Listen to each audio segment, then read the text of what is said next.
පින්නතුනි මිනිස්සු එළියට hina වෙලා හිටියට ගෙවල් ඇතුලේ අනේකව අගය කරන සමාජයක් අපේ නැහැ. ඒකට හේතුවක් තියෙනවා. කවුරු හරි අල්ලපු ගෙදරක කෙනෙක් ඇවිල්ලා කතා කර ඉඳලා එකපාරම කතාව නවත්තපුවාම අපි එනකොට අපිට මොකද්ද හිතෙන්නේ?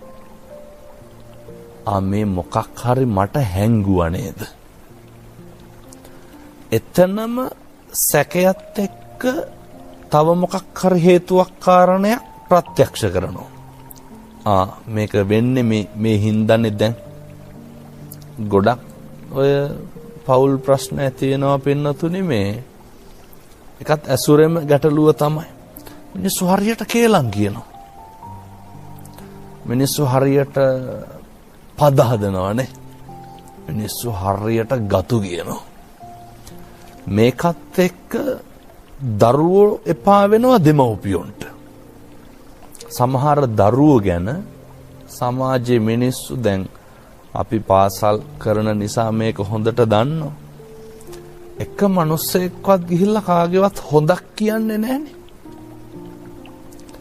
අම්මගේ තාත්තගේ කනේ තියන්නෙම දරුවෝ ගැන අම්මට තාත්තට සතුටු හිතෙන දෙයක් කවදාවත් කියන්නේ. අඩුපාඩු පමණයි මේ සමාජෙ මිනිස්සු ගිහිල්ලා කියන්නේ. එතකොට අම්මා තාත්තා දරුවන්ට මොකද්ද කියන්නේ? අඩුපාඩු විතරයි. සමහර දෙමව්පියෝ කියනවා හාමුදුරනේ දරුවෝ එපා කියන එකමයි කරන්නේ කියලා. එහෙම නෙනේ.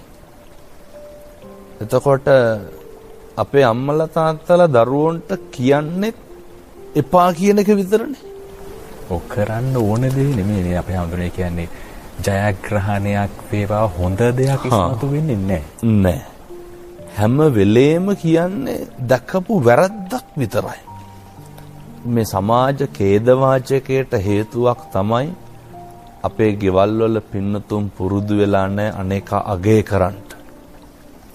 ජීවිතේ පුරුදු වෙන්න ඕන පින්නතුනි අනේකගේ දුක, අනේකගේ වේදනාව, අනේකගේ කඳුල, බඩගින්න කියන එක අපි අඳුර ගන්න ඕන. මම එක උදාහරණයක් කියන්න. අපේ ගෙවල් වල අම්මලා අවුරුදු 20ක් 30ක් බත්තු වෙනවනේ. සාමාන්‍යයෙන් අපේ ගෙවල් වල දවල්ට උයනවා හරි අඩුයි. ඔය උදේට උයපු එකක්මනේ මොනවා හරි කරලා කන්නේ. දවසට බත් මුට්ටි 2 ගානේ හැදුවත් අවුරුද්දට 700ට වැඩිනේ. 700ට වැඩි. අවුරුදු 10ක් ඉවුවොත් එහෙම බත් මුට්ටි 7000ක් නේ. අවුරුදු 20ක් ඉවුවොත් එහෙම 14000. අපි අවුරුදු 20න් නවත්ත ගමු. ඊට වඩා උයනවා, මැරණකම් උයනවා. ඔය බත් මුට්ටි 20000ක් විතර අපේ අම්මලා තම්බනවා. නමුත් කවදාවත් ගෙදර කෙනෙක් අහලා තියෙනවද අපේ අම්මලාගෙන් අම්මේ ඔය උයන එක එපා වෙන්නේ නැද්ද කියලා? පඩි හදනවා නම් ඕටි කොච්චරද? පඩි හදනවා නම් ඕටි කොච්චරක්ද? ඊට පස්සේ සමහර දරුවෝ ඉන්නවා. මේවා දරුවෝ දැනගන්න ඕන. මේ තරුණ පරම්පරාව දැනගන්න ඕන. අම්මා උයලා තියෙනකොට නැගිටලා අහනවා මෙව්වද උයලා තියෙන්නේ කියලානේ. හැබැයි අර අම්මගෙන් කවුරුවත් අහලා නැහැ අම්මේ උයන එක එපා වෙන්නේ නැද්ද කියලා. එක වචනයක් ඇති අපේ පිටවන මිනිස්සෙගේ හිත හැදෙන්න. අපේ අම්මලා දැනගන්න ඕනේ තාත්තලා දැන් අර බත් මුට්ටි වල නිකන් ඉදෙන්නේ නැහනේ. තාත්තලාගේ ලේ කඳුළු දහඩියනේ වගේ තැම්බෙන්නේ. තාත්තලා හම්බ කරනකොට මහන්සි වෙනකොට ඒ මහන්සිය අගය කරන්න ඕනේ. අගය කිරීම මත තමයි කල්යාණ මිත්‍රත්වය වර්ධනය වෙන්නේ. හොඳ කියනකොටනේ හොඳ ඇති වෙන්නේ නේ. අර අසූචි වලට අසූචි එක්ක වුණාම අර ගූතේන ගූතං සංසග්ගයෝයි. ඒක තවත් අසූචි ගොඩක් වෙනවා. හැබැයි පුප්පේන පුප්පං සංසග්ග මලට මල්ලෙක් අහු වුණාම ඒක හරි සුවඳයි. මේ පවුල තුල මේක ගොඩ නගා ගන්න ඕන. කල්යාණ මිත්‍රත්වයේ කියන එක අපි අඳුරන යාළුවෝ කියන එක නෙමෙයි. ඊළඟට කල්යාණ මිත්‍රත්වයේ පිළිබඳ සාකච්ඡා කරනකොට පින්නතුන්ට හිතෙන්න පුළුවන් මේ මගේ යාළුවෝ, මගේ පිටස්තර යාළුවෝ, පන්තියේ යාළුවෝ, ගමේ යාළුවෝ නෑ. ඒ යාළුවෝ හදාගන්න කලින් පවුලේ යාළුවෝ හැදිලා තියෙන්න ඕනේ. මේ බණ අහන පින්නතුන්ට පැහැදිලි වෙනවා ඇති අම්මයි තාත්තයි දරුවෝයි යාළුවෝ වගේ ඉන්නවනම් ආය පිටස්තර යාළුවෝ ඌමනා වෙන්නෙත් නැහැ. හැබැයි අම්මයි තාත්තයි දරුවෝයි යාළුවෝ වගේ ඉන්නනම් මම මේ කියන ටික හෙට ඉඳන් කරන්න ඕනේ. අපි කතා කරන එකේ ඉඳන් වෙනසක් තියාගමු. අපි වචනයක් කතා කරනකොට හෙට ඉඳන් පින්නතුනි කතා කරන්න. මම මේක අපේ අම්මලාට තාත්තලාට කියන්නේ. දරුවන්ට කතා කරන්න මගේ දුවේ මගේ පුතේ කියලා. අපේ දරුවන්ට මගේ දුවේ මගේ පුතේ කියන්න ඉන්නේ අපි විතරනේ. පිට මිනිස්සු මගේ කියලා කියන්නේ නැහැ. නම කියලා කතා කරන එක නවත්තන්න. දරුවෝ පුරුදු වෙන්න අද ඉඳන් අම්මට තාත්තට කතා කරන්න මගේ අම්මේ මගේ තාත්තේ කියලා. හරි ආදරෙන් කතා කරන්න පුරුදු වෙන්න ඉස්සරලා. මං අපේ තාත්තලාට යෝජනාවක් කරනවා. මෙහෙම දේශනා කරන්න හේතුවත් කියලාම ඉතුරු ටික කියන්න. අපිට නිවන් දකින්න ඕනේ නම් අපිට ධර්මයේ තේරුම් ගන්න ඕන නම් මේ හැම එකක්ම කරන්නේ මිනිස්සු සතුටින් ඉන්නනේ. සතුට වෙනුවෙන් තමයි කරන්නේ. සතුටින් ඉන්න නම් ඒක අපේ පවුල තුල සතුට නැත්තම් ඒක වැඩක් තියනවද? මිනිස්සු පිටස්තරින් කොච්චරෝක හොයාගන්න ගියත් ඒක හරි తాවකාලිකයිනේ. පැයයි දෙකයි දවසයි හමාරයි.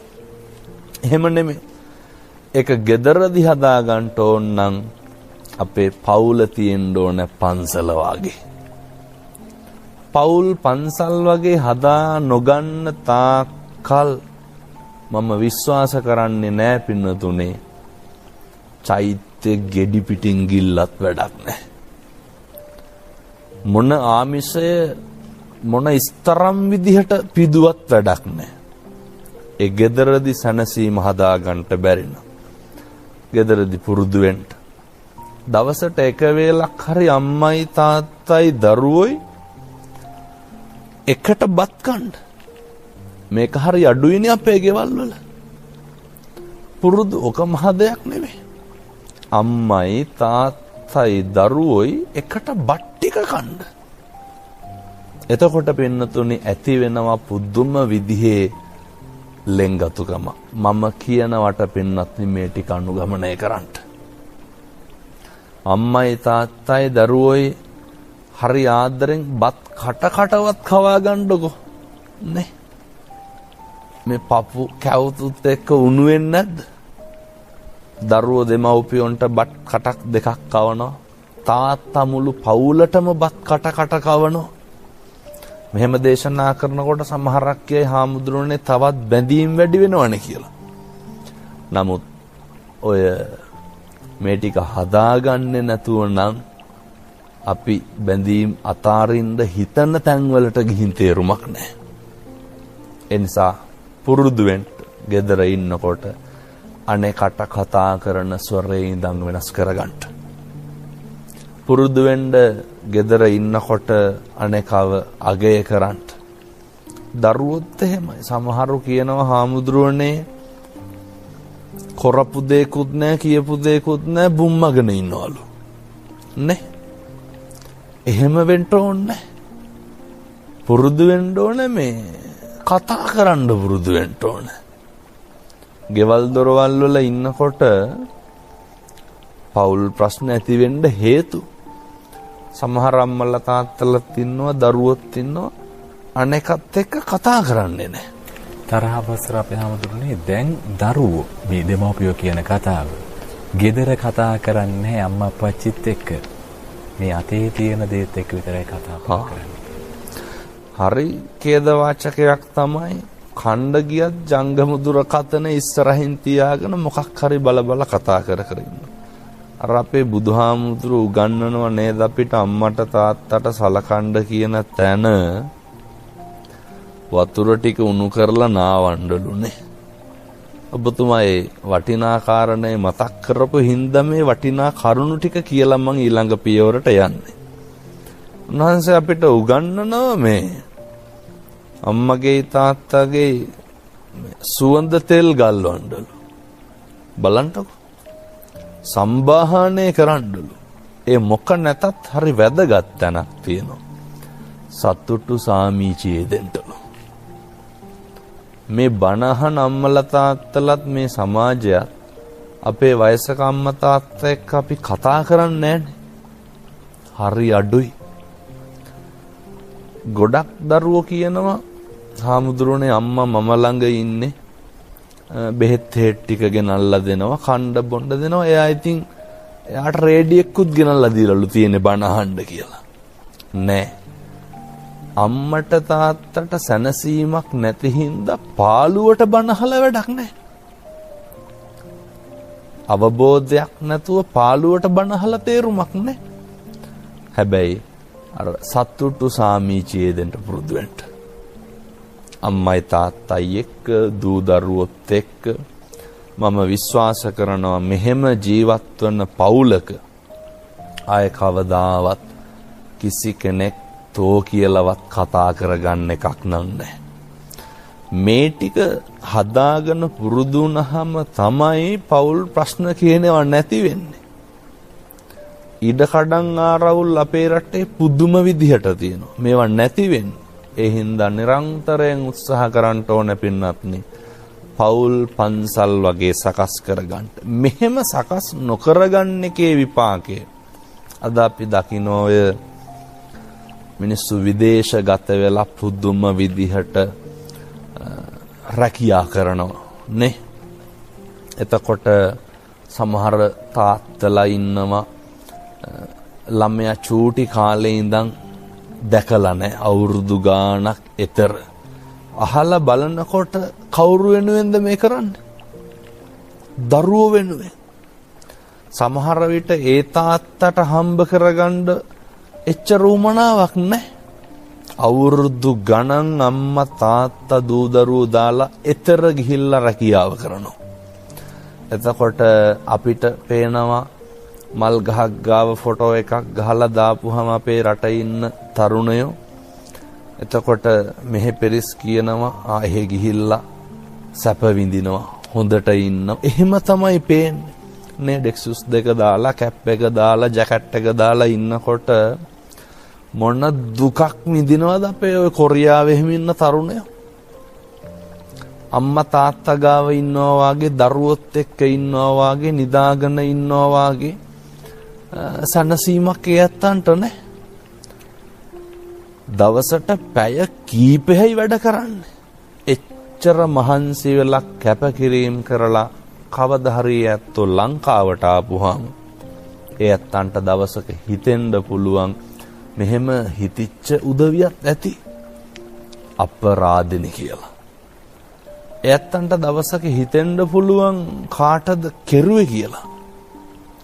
එයත්තෝ ලංකාවට එනකොට දරුවෝ හරිම් ලේච්ච වෙලා. එයත්තෝ ලංකාවට එනකොට තමන්ගේ බිරිඳත් නැති වෙලා. එයත්තෝ ලංකාවට එනකොට එයත්තන්ට තෘප්තිය සතුට කියන එක නැත්තටම නැති වෙලා. මිනිස්සු බොහොම ඉක්මනට ආපහු කොහාට හරි යනවා. හැබැයි මේක තේරුම් ගන්නේ නැතුව මේක හදාගන්නේ නැතුව අර පවුල පන්සල වගේ නොතිබ මේ විදිහට වෙනකොට තමයි හරි ඛේදවාචකයක් තමයි අර අපි මේ කතා කරන ඒවා හරි පොඩි මම මේ කියන ප්‍රවෘත්තියත් එක්ක. ඉන්දියාවේ අහස්‍යන්තරාව හැප්පුණේ.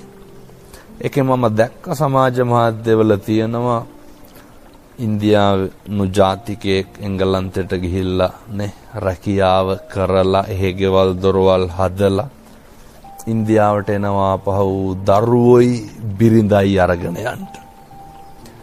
ඒ ව්‍යසනයෙන් ඒ ජීවිතේ ගොඩනගපු සියලු බලාපොරොත්තු සුන් වෙලා ගියානේ. ඒවා එක්කෝ ඒ පැත්තෙන් වෙන්න පුළුවන්.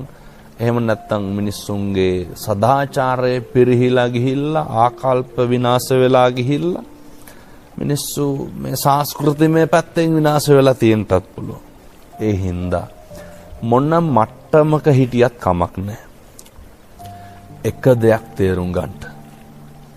මේ ලෝකේ හැම එකක්ම පින්නතුනි වෙනස් වෙනවා. මේ ලෝකේ හැම එකක්ම නැති වෙලා යනවා. දැන් අපි නඩත්තු කරන අපි ආසන්නෙම තියෙන වස්තුව මොකක්ද?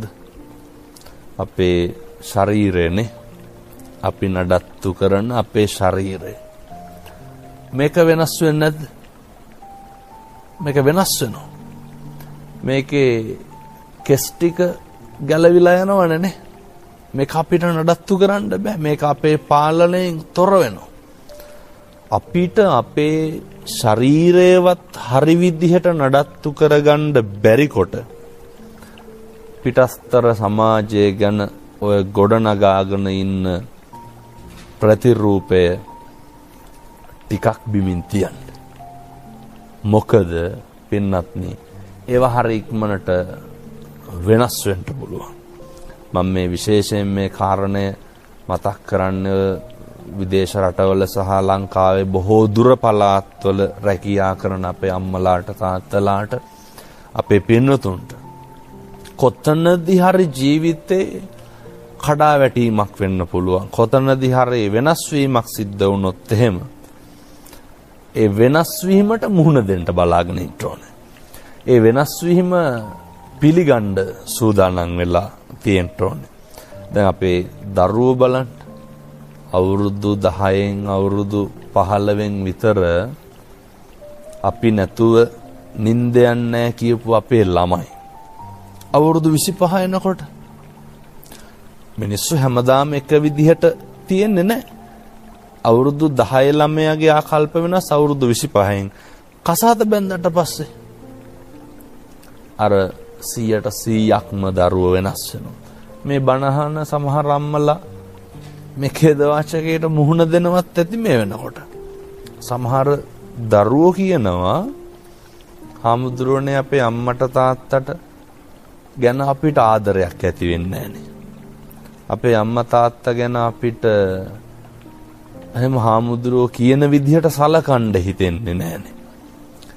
අපි අහලා බලනකොට ඇයි කියලා දරුවෝ කියනවා හාමුදුරුවනේ අපේ අම්මා තාත්තා අක්කගේ දරුවෝ බැලුවා. එනවට මට ළමයි හම්බුණාට පස්සේ නිකමටවත් ආවේ නෑලු. අර බලන්න අවුරුදු 25ක් 30ක් විතර නඩත්තු කරපු පෝෂණය කරපු දරුවගෙන් අපිට කවදා හරි අහන්න වෙනවා. අපට අම්මලා තාත්තලා මොනවද කළේ? පැහැදිලි. අයියට විතරයි අක්කට විතරයි කළේ. අපිට මොනවද කරේ කියලා අහන්නේ. මතක නැහැ අවුරුදු 25ක් 30ක් කොහොමද ජීවත් වුනේ කියලා. ජීවිතේ මේ දෙමව්පියෝ ගැන පවුල ගැන විශේෂයෙන් සාකච්ඡා වෙන හින්දා මෙහෙම පැහැදිලි කරන්න. අම්මා තාත්තා අවුරුදු 15ට කලින් අපිට මොනවද කරේ? අවුරුදු 10ට කලින් මොනවද කරේ? අවුරුදු 20 වෙනකම් මම කොහෙද හිටියේ කියන කාරණය අමතක කරලා නම් කවදාවත් වැඩ කරන්න යන්න එපා. මොකද අපි විවාහ වෙච්ච දවසක අපි කසාත බැඳපු දවසක අපේ දරුවන්ගෙනුත් අපිට ඕක ඔහොම්මම ලැබෙන්න පුළුවන්. එතකොට පුදුම විදිහේ මානසික වේදනාවක් කායික වේදනාවක් අපිට විඳින්න වෙනවා. ඊළඟට හොඳම කාරණය තමයි ගෙවල් දොරවල් වල ඉන්නකොට බුද්ධවත කරන්න පුරුදු වෙන්න. මේ පවුල පන්සල වගේ තියාගන්න නැතුව පින්නතුනේ මේ මොක කෙරුවත් තේරුමක් නැහැ. අපේ අම්මලා තාත්තලා උත්සාහ කරන්න ඕන හැන්දෑවට තථාගතයන් වහන්සේට ගිලම්පස ටික පූජා කරන්න. කාට කෝප්පයක් ගිලම්පසට තියාගත්තා නම් බොහොම ප්‍රමාණවත්. ඒ ටික නිරන්තරයෙන් ගෙදර ඉඳන් හෙට ඉඳන් කරන්න. එතකොට අම්මයි තාත්තයි දරුවෝයි දවසකට සැරයක් තථාගතයන් වහන්සේ ඉස්සරහට එනවනේ. මෙහෙම කියනකොට කියයි හාමුදුරනේ අපි එනකොට 7-8 වෙනවනේ. රෑ 10 වුණත් කමක් නැහැ. ඕක කරන්න. මේ ටිකවත් නොකර පින්නතුනේ ඔය පාංශකූල පිරිමහ ගණ්ඩ උමනාවට දායකම් කරලා තේරුමක් නැහැ. මේ ටිකවත් නැතුව පන්සල් එක්ක ඔට්ටුනාට අර්ථයක් නැහැ. මොකද අපේ තෘප්තිය තියෙන්න ඕන අපි ගාව. අපේ පවුල තුල තමයි තියෙන්න ඕනේ එකිනෙකාට ආදරය කරනකම.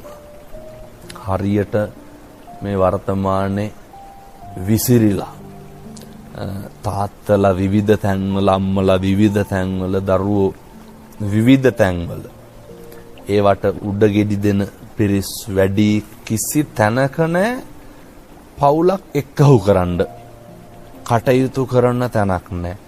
හැබැයි කල්යාණ මිත්‍රත්වයේ තිබ්බනම් මේක වෙන්නේ නැහැ. අනේක විපතට දුකට පත් වෙනකොටනේ කවුරු හරි කේලමක් කියන්න බලාගෙන ඉන්නවා මිසක්කන් බොහෝ ආයතනවල ප්‍රධානියාට ගිහින් කේලම් කියනවා යහවලා මෙහෙමයි යහවලා මෙහෙමයි කියලා. බොහෝ ආයතනවල තියෙනවා අනේක කපාගෙන යනවා කියලා කියන්නේ ඔය බජාර් භාෂාවෙන්නේ. අනේක යට කරගෙන යනවා කියලා කියන්නේ. කවදාවත් පින්නතුනේ කෙනෙකුට පීඩාවක් දීලා සමෘද්ධියක් නම් හොයන්න එපා. පවුල් වලට ගිනි ගෙඩි දීලා යහපතක් නම් හොයන්න එපා. අපේ හැමදෙරේ දැන් රටවල් හැටියට ගත්තාම අනිත් රටට හානි කරලා තමන්ගේ රටේ සමෘද්ධිය හොයන. මේ අද නිතර දකින්න හම්බෙන ප්‍රවෘත්තියක් ඕකනේ. අනේකට විපතක් දීලා කොහෙද අපිට සමෘද්ධියක් හොයන්න පුළුවන් වෙන්නේ? ඒකේ කෙලවර අවසානයේ හරි දුක්ඛාන්තයක් වෙන්න පුළුවන් නේ. දුකකින් කෙලවර වෙන්න පුළුවන්. මම මේ කාරණේ අනේකට දුක් දීලා අපි සැප හොයන්න නරකයි කියන එක හරියට තියනවා ඔය නේ අපේ ගම් ගෙවල් වල මේවා තියනවා. ඔය මිනිස්සු විශ්වාස කරන්නේ අනවින සංහිඳ ළඟ බාරයට කිරි ඉතිරීම මම නොකරුවත් නොකරමිය ගැරහීම. මම ඒවට ගරහනවා දොස් පරොස් කියනව නෙමෙයි. ඒවා අපේ සංස්කෘතියේ ඇතම් කොටස් වෙන්න පුළුවන්. නමුත් මිනිස්සු ඒ අභිචාරයන් හරි උපයෝගී කරගෙන අනේකට දොසක් කරන්න උත්සාහ කරන්න. ඒ නිසා ජීවිතේ පුරුදු වෙන්න අනේකට හරියනකොට සතුටු වෙන්න. ජීවිතේ පුරුදු වෙන්න මට නැතත් අනේකට ලැබෙන්න ඕන කියන එක. ජීවිතේ පුරුදු වෙන්න පෙන්නතුනේ අපි පුරුදු වෙලා ඉන්නේ හම්බෙනවා නම් මට විතරයි කියලානේ. ගම්වල මිනිස්සු එහෙමයි. එහෙම නෙමෙයි. අනේක දියුණු වෙන්න ඕන කියන තැන කවදාවත් මිනිස්සුන්ට ඊර්ෂ්‍යා කරන්න එපා. කවදාවත් මිනිස්සුන්ගේ ඉහළට යනකොට ආයතනික මට්ටමින් වුණත් එහෙමයි. සමාජයේ ගම් පවුල් වලිනුත් එහෙමයි. අනුන්ගේ දියුණුවට වල කපන්න එපා. ඒවා අපිට කවදා හරි පාරාවලල්ලක් වෙනවා. මිනිස්සු කියනෝ නේද ඔය මං ඒ කියන විදිහටම කියන්නද? ඔය තොපේ දරුවෙකුටවත් හරියන්න එපා කියනවන්නේ. කොච්චර බරපතලද? කොහොමද මිනිස්සු එහෙම කියන්නේ? තරහ තියෙන වැඩිහිටියෝ ගාව. හැබැයි ඒක පිට කරන්නේ අර මොකුත් නොදන්න දරුවන්ගේ. සංසාරේ පෙරපිනට කතා කරන්න හම්බුණාට කොච්චර මිනිස්සු ඉන්නවද කතා කරගන්න බැරි. ඒ කතා කරන්න හම්බෙච්ච එකෙන් අනිසි ප්‍රයෝජන ගන්න එපා.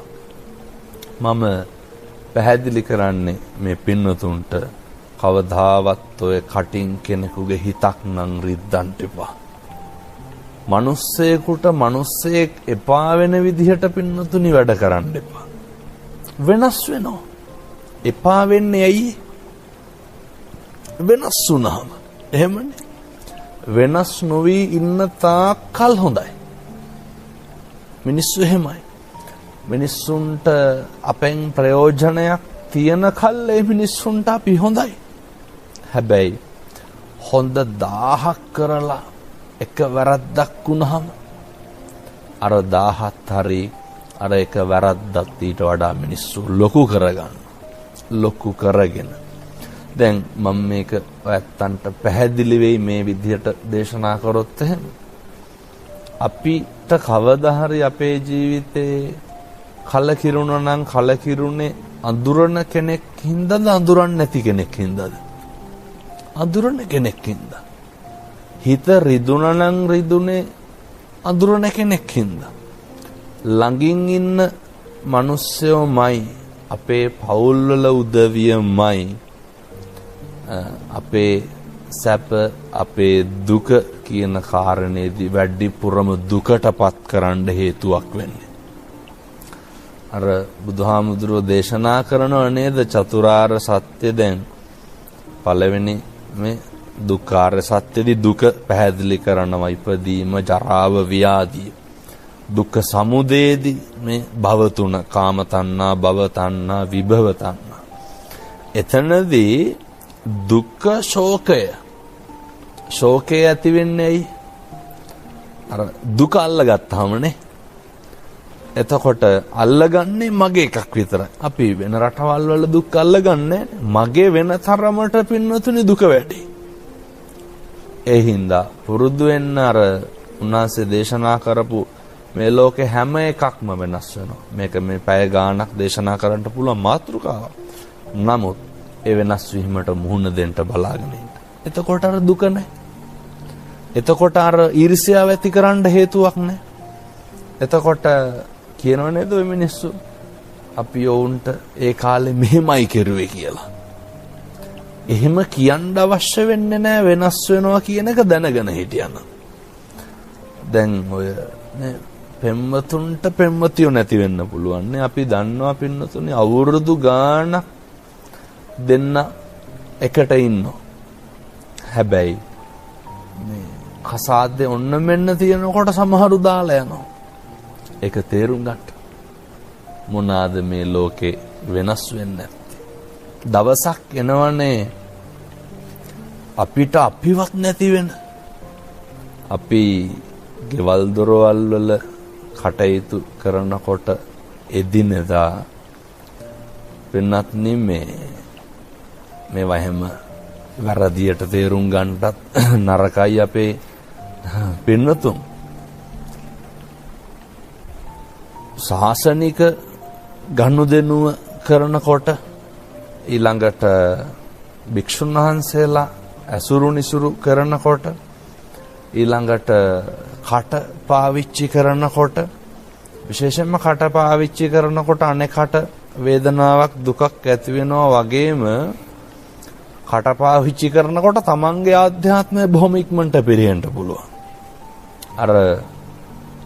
අර උඩින් ගියපු ඉබ්බෝ දෙන්නටත් උනේ ඒකනේ. කට පරිස්සම් කරගත්ත නැති හින්දා බිම් වැටලා මැරුණේ. ඒ වගේම පන්සල් පරිසරය ඇසුරු නිසුරු කරනකොට ශාසනික කටයුතු කරනකොට අපි දැකලා තියෙනවා සමහරු ඔය දන් පැන් පූජා කරනකොට එහෙම කැවිලි පෙවිලි එහෙම හාමුදුරුවන්ට අරිනකොට ඔව්ව වැඩක් නෑ වළඳන්නේ. දැන් ඒ දෙන නොදෙන එක කාගේ වැඩක්ද? ඒක අපේ වැඩක්. වළඳන නොවළඳන එක හාමුදුරුවන්ගේ වැඩක්. හැබැයි පුරුදු වෙන්න දෙන එක අපේ වැඩක්. ගෙදරදිත් එහෙමයි. උයන පිහින කොටත් එහෙමයි. වතුර ටික ගේනකොටත් එහෙමයි. හැම එකක්ම කරන්න ඕනේ මේ සිතුවිල්ල වැදගත්කම තියෙන. සිතුවිල්ල තුල තමයි අපි අර බුදුහාරෝ කියනෝනේ මහණෙනි චේතනාවමයි කර්මය වෙන්නේ කියලා. ඒ හින්දා පෞල් පරිසරය තුල කටයුතු කරනකොට හිත හරි පරිස්සම් කරගන්න. කට හරියට පරිස්සම් කරගන්න.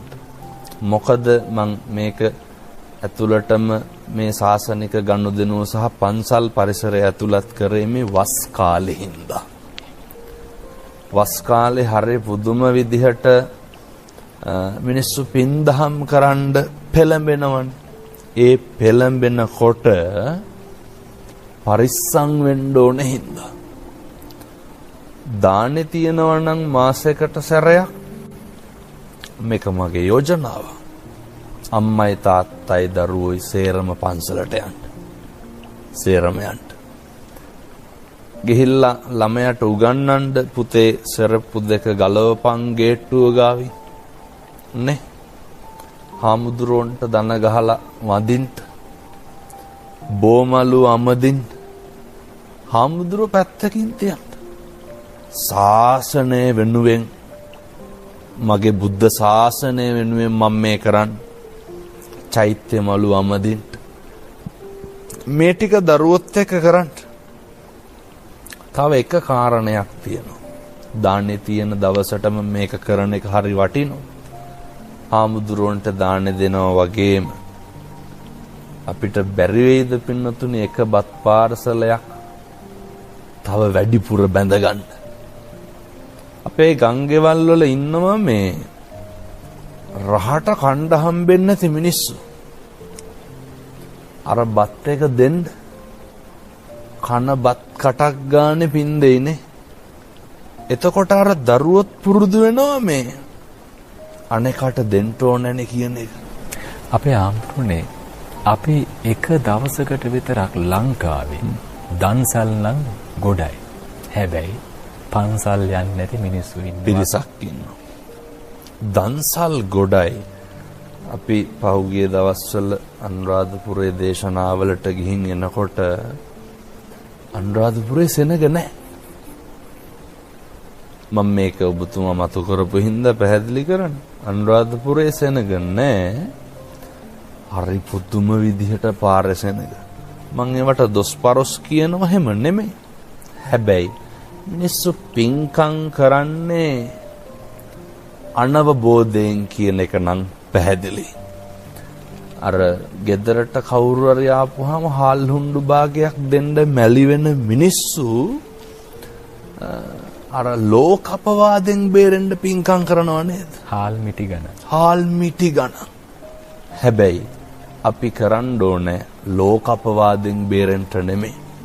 ඔය දන්සල් කියන කාරණය එක්කම මතුවෙන්නේ ඔය ප්‍රදර්ශනයට කරන ඒවා. ඒ විදිහටම ප්‍රදර්ශනයට කරන එකක් තමයි ඔබතුමා හරි වටිනවා ඔක මතක් කරපු එක. මේ ශාසනය සිද්ධ වෙනවා අටපිරිකර පූජාව. මේ පාවිච්චි කරන සිවුරක්ම 7-8 වෙනවන්නේ පින්නතුනේ. අර ඉතින් කොහොමද අපි අටපිරිකරක් ඔය රුපියල් 2000-3000ට ගන්න? ඒකේ අපි දන්නවා මේක ලොකු බොරුවක් කියලා. හැබැයි මැරෙන්න කලින් පුළුවන් නම් එක අටපිරිකරක් පූජා කරගන්න පුළුවන් නම් දෙන්න පුළුවන් කෙනෙකුට ඇල් වතුර වීදුරුවක තරමින් දෙයක් නම් ඒක හරි ඕනෑකමින් දෙන්න. ඒක හරි ගෞරවයෙන් දෙන්න. නිකන් පෙනුමට පින්කම් කරන්න එපා. ඒක සාටක බමුණනේ. එක සලුවයි තිබ්බේ බිරිඳටයි බමුණටයි. එකම සලුව පූජා කරලා උද්ධාමයටපත් වුණා. බුදුහාමුදුරුවෝ කියනවා දේශනා කරනවා මේ මල්ලිකා දේවිය සංවිධානය කරපු අසදෘශ්‍ය මහා දානයත් හරි අර දීපු සලුවත් හරි කියලා. සම්බුද්ධ ශාසනයේ කොතනකවත් පින්නතුනි භෞතිකයේ සහ මුදල මත පින්කමේ වටිනාකම තීරණය වෙන්නේ නැහැ. මනෝ පුබ්බංගමා ධම්මානේ. මනසමයි පූර්ව වෙන්න ඕනේ. මනසමයි ඉස්සර වෙන්න ඕනේ. එහෙම වුණාම තමයි ඒ පින්කමේ සැප දුක ඒ පින්කමේ අඩු වැඩි තීරණය වෙන්නේ. එහෙම නැත්තම් සල්ලි මිල මුදල් එක්ක නෙමෙයි. ඒ නිසා ඔය අටපිරිකර පූජාව වංචනික විදිහට කරන්න එපා. මේක හරි පාඩමක් උගන්වන එක්තරා පිළිකා රෝගී අතේ තිබ්බේ සිද්ධාලේප කුප්පි 4යි. එක පින්කමකට ගිහිල්ලා දැන් අපේ පින්නතුන් අර බත් තියෙන තැනටම කොස් කියලා ගිහිල්ලා දෙන තැන් තියෙනවන්නේ. සිද්ධාලේප කුප්පි 4 අරගෙන ගිහිල්ලා කෙළවරේ හිටපු පොඩි හාමුදුරු 4 දෙනාට දෙනවා. දීලා වැඳලා ගියා. මම අහනවා මේ මොකද මට කිව්වා හාමුදුරුවනේ තිබ්බේ සල්ලි ඔච්චරයි. මම ඒකට ගත්තා. හිතේ හැටියට දීලා වැන්දා.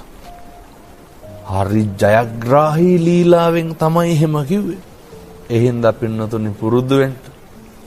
අතේ තියෙන මුදලට කරන්න. හැබැයි සාසනික වංචාව නම් කවදාවත් කරන්න එපා.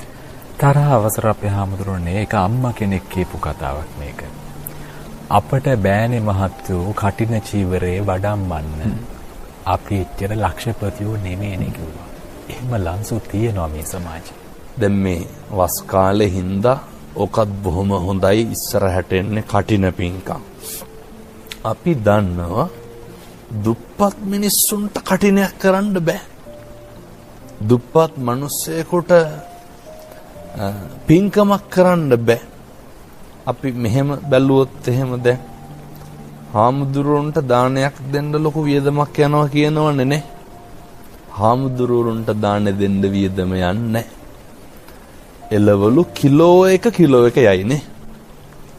හාමුදුරුවෝ 19ක් නම් හාල් කිලෝ 2ක් යයි. මම විශ්වාස කරනවා රුපියල් 20000කට අඩුවෙන් ඕක කරගන්න පුළුවන්. හොඳට දාන ටික දෙන්න පුළුවන්. හැබැයි වැඩි පුරම වියදම් යන්නේ අර බාහිර කාරණාවලට. නොකල යුතු කාරණාවලට. මෙතනදිත් තියෙන්නේ කල්යාණ මිත්‍රත්වයේ ගැටලුව. ඒක භික්ෂුන් වහන්සේලාගේ වැරද්දක් වෙන්නත් පුළුවන්. ඔය දායක සභාවල ඉන්න නිලධාරි මහත්තුරුන්ගේ වැරද්දක් වෙන්නත් පුළුවන්. සහ කරගෙන ආපු උදවියගේ වැරද්දක් වෙන්නත් පුළුවන්. හරි කල්යාණ මිත්‍ර භික්ෂුවක් නැහැ. හරි කල්යාණ මිත්‍ර දායකයෙක් නැහැ. පින්කම මෙහෙමයි කරන්න ඕන කියලා කියන්න. දැන් කටින සිවුර හදන්න කොච්චර මුදලක් යයිද? ලක්ෂයක් කියන්නේ නැහනේ. ඒකනේ පින්කම. ඒ වුණාට කටිනට මිනිස්සු කියනවා හාමුදුරුවනේ ලක්ෂ 10ක් 15ක් නැතුව අපේ පන්සලේ පින්කම කරන්න බෑලු. ඒ හින්දා හරි වටිනවා ඔය මතු කරපු කාරණය. කටින පින්කම කියන එක පින්නතුනි වෙන්දේසි කරන්න ඕන එකක් නෙමෙයි. කටින පින්කම ලන්සු තියන්න ඕන එකක් නෙමෙයි. මේවා මිනිස්සුන්ගේ හදවත් වලින් අර කියනවනේ ආරපතේ චක්කවත්ති සිරින් ලැබේ කියලා.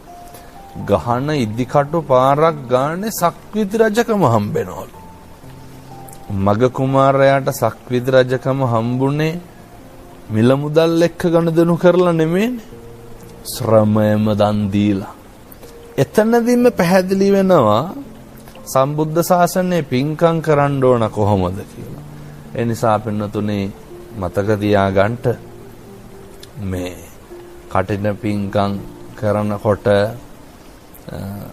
නේක වර්ණ බුබුලු රටා විදුලි බුබුලු දාන්න මුළු පන්සලේම තින්තාලේප කරන්න එන සේරටම කණ්ඩ දෙන්න කවද්ද අපේ දුප්පත් මිනිස්සෙකුට කටිනයක් කරගන්න පුළුවන් වෙන ওই විදිහට ගියපුවා. ඒ හින්දා මේ සාසනික දේවල් අර මොඩ් කරගන්න එපා. මේ සාසනික සිරිත් විරිත්නේ සාසනික සම්ප්‍රදායන් ඒවා බුදුහාමුදුරුව මිනිස්සුන්ගේ සුගතියට පෙන්නපුවා. බුදුහාමුදුරුව මිනිස්සුන්ගේ අනේක දුක්ඛ දෝමනයන්ගෙන් පිරිච්ච ජීවිතවලට අස්වැසිල්ලක් වෙන්න කරන්න තියෙන දේවල් ඒක හරි බරක් කරන්න එපා. අපිට තියෙන එකම පිහිට ආගමනේ. ආගම අපිරිය කරන්න එපා. අපේ හැමදෙරේ ඇත්ත. දැන් බොහෝ වෙලාවට ඉස්සර දානයක් කිව්වම හරි ආසාවෙන් කරා. දැන් දානයක් කිව්වම හරි බරක් වෙනවා. හරි බරයි. මිනිස්සුන්ට අර හප්පේ කියලා කියවෙනවනේ. මොකද හරි සද්ධාවෙන් පිණ්ඩපාතේ දීලා වැඳපු මිනිස්සු දැන් මේක සමහරක් නොදන්නා උදවිය වෙන්න පුළුවන්, එක්කෝ දැනගෙන වෙන්න පුළුවන්. ඒතර තම නැන පමණින් දැනගත යුතු දේවල්.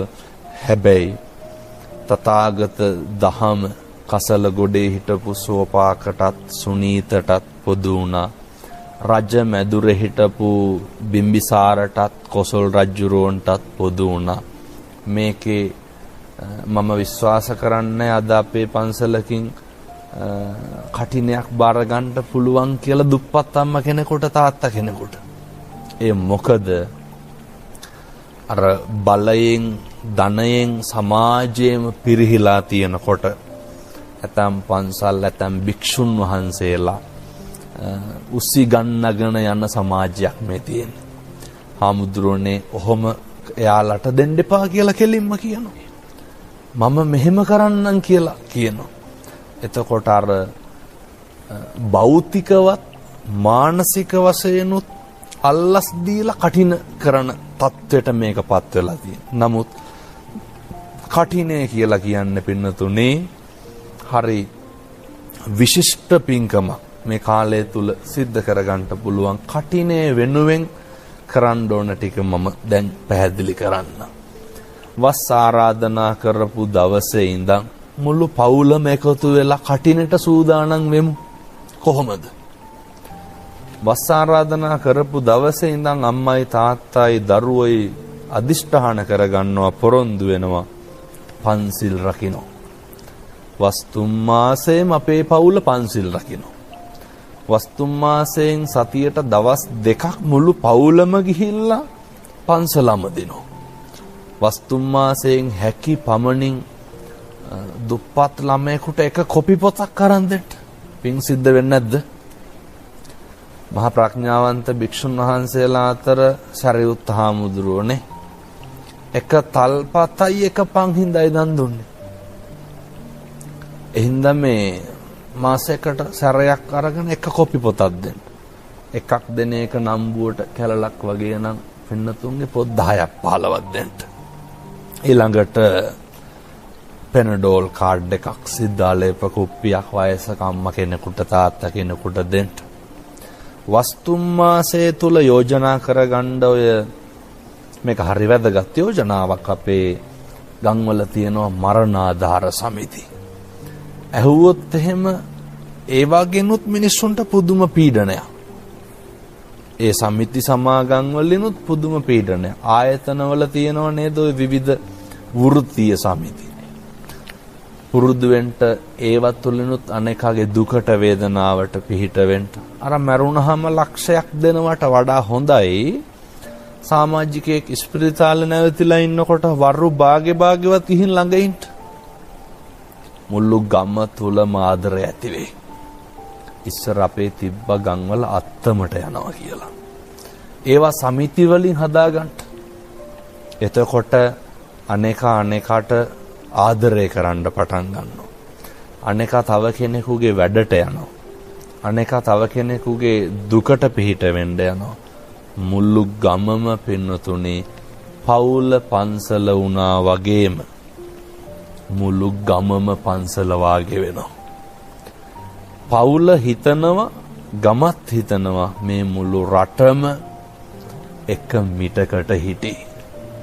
මුළු රටේම මිනිස්සු දැහැමිව ජීවත් වේ. දැහැමිව ජීවත් වෙනකොට ඊළඟට ලැබෙන ලාභය මොකක්ද? ධම්මෝ හවේ රක්කති ධම්මචාරී. ධර්මයේ හැසිරෙන මිනිස්සු ඒකාන්ත වශයෙන්ම ධර්මයේ විසින් ආරක්ෂා කරන. මේ දේශනාවට මේකට ජාතියක් නැහැ. අපි සාකච්ඡා කරපු එක කාරණයකටවත් ආගමක් නැහැ. මේවා මනුස්සකම මතමයි පවතින්නේ. මනුස්සකමෙන් එහා දුවන එකදු ආගමක්වත් තියෙන්නත් බෑ. ඒ නිසා ලෝකවාසී ලංකාවාසී අපේ සත්පුරුෂ පින්වත් සියලු දෙනාම තේරුම් ගන්නට මේ වස්තුම් මාසයේ තුල මේ සිද්ධ කරන උතුම් ධර්මදේශනා පින්කම් වලින් කල්යාණ මිත්‍රත්වය ආරක්ෂා කරගන්න සත්පුරුෂ යාළුවෝ ඇසුරු කරන්ට සත්පුරුෂ පෞල් පසුබිමක් හදාගන්න. හැබැයි අපි සත්පුරුෂයෝ ඇසුරු කරන්න නම් අපි හොඳ යාළුවෝ හොයාගන්න නම් අපි මොකක්ද වෙන්න ඕනේ? අපි සත්පුරුෂයෝ වෙන්න ඕනේ. අපි කල්යාණ මිත්‍රයෝ වෙන්න ඕනේ. අපි හොඳ යාළුවෝ වෙන්න ඕනේ. අපි දෙන එක තමයි අපිට ආපහු හම්බෙන්නේ. අපි කණ්ණාඩියට කරන දේනේ කණ්ණාඩිය අපිට කරන්න. ඒ හින්දා අර තථාගතයන් වහන්සේ දේශනා කරන්නේ දබ්බී සූපරසංයතා ජීවා සූපරසංයතානේ. හැන්දට ලුණු ඇඹුල් දැනෙන විදිහයි දිවට දැනෙන විදිහයි. අපි කල්යාණ මිත්‍රයෙක් වුණොත් අපිට ඉක්මනට කල්යාණ මිත්‍රව හම්බෙනවා. ඒ හින්දා හොඳ කල්යාණ මිත්‍ර ඇසුරක් ගෙදරදී හදාගන්නට පවුල පන්සල වගේ හදාගමු. ගම පන්සල වගේ හැදෙයි. අම්මයි තාත්තයි දරුවෝයි හරි ලෙන්ගතුව ඉන්න. මේ ටික තේරුම් ගන්න ගමම්ම හිතන්න මෙහෙම හිටියට මේ ලෝකේ හැම එකක්ම වෙනස් වෙනව නේද කියලා. ඊළඟට හැම එකකම ආස්වාදයේ විඳින්න. හැබැයි පින්නතුනේ ඒකාන්තයෙන්ම ආදීනව දකින්න. මම මේ පැයක් පුරාවට දේශනා කරපු කාරණා තුල තියෙන හැම එකකම මේ පෞල් පන්සල් වගේ වුණාම ලොකු ආස්වාදයක් තියෙනවා නේ. හැබැයි ඒක ආදීනවත් දකින්න පුරුදු වෙන්න. ජීවිතේ අවසානෙටම හිතන්න. මම හැම තැනම දේශනා කරනවා අත්තාහි අත්තනෝ නත්ති. අපිට අපිවත් නැති කල කුතෝ පුත්තෝ කුතෝ ධනං. මේ මගේ අතින් මට දවසක් එනව නේද වතුර ටිකක් අරගෙන බොන්න බැරිනේ. මගේ කටින් මට දවසක් එනවා වතුර ටිකක් බොන්න බැරි. බට ගහලා වුණ තරම් කවන්න පුළුවන්. මේ මගෙන් මේ වගේ වැඩක්වත් නැතිකොට කුතෝ පුත්තෝ කුතෝ ධනං. කවර ධනයක්ද කවර පුත්තුද. මේ කරුණු කාරණා සියල්ල තේරුම් අරගෙන කාලෙකින් හම්බෙච්ච මනුෂ්‍යාත්ම භාවය සත්පුරුෂෝ විදිහට ගත කරන්න අවශ්‍ය කරන චිත්ත ශක්තිය ධෛර්යය සූවිසි අනන්ත බුදු ගුණයේ බලයෙන් දලදා හාමුදුරුවන්ගේ පිහිටෙන් මේ පින්වත් සියලු දෙනාට ලැබේවා. සාදු සාදු සාදු. ධම්මෝ භවේ රක්ඛති ධම්මචාරී. ධර්මයේ හැසිරෙන්න ධර්මයේ විසින්